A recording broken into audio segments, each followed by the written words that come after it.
With homecoming just days away, the state's only public historic black college or university is rallying around calls to receive more money.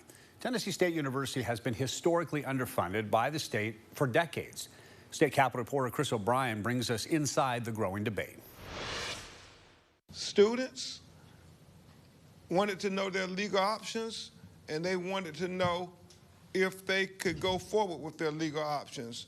And I shared with them that they have absolutely every right to demand equality. Civil rights attorney Ben Crump visited Tennessee State University to discuss options after the federal government released a report saying the state has underfunded the university by over $2 billion. Ahead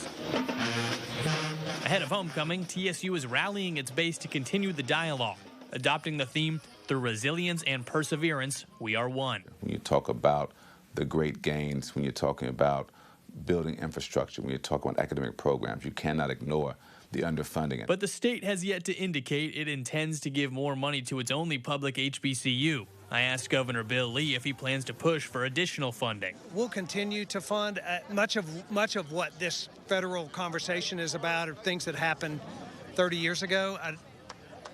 I'm focused on what we're doing today for TSU, and we'll continue to do that. The governor pointed to the fact that he did infuse extra money into last year's budget. We funded it every year since I've been here. And in fact, last year, as you know, we funded over $300 million, a historic amount that was unprecedented up until that time. That $300 million was about $250 million extra.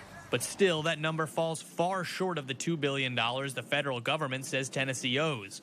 Even further, a bipartisan state report shows it could be north of $500 million, about double what Lee put in last year. You can't let the floor be your ceiling, right? And so let's start with the $250 million, but not let that be the ceiling. Still, earlier this year, Comptroller Jason Mumpower said the university was, quote, not a well-run organization and recommended potentially replacing the president.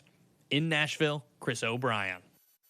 By the way, ultimately, TSU President Glenda Glover announced a few months ago that she would step down in 2024. And we should note there are 7 total HBCU institutions in the state, but 6 of them are private. Knoxville College is the only one in East Tennessee, and we've been telling you about the school's efforts to get reaccreditation. Knoxville College celebrated its homecoming last weekend.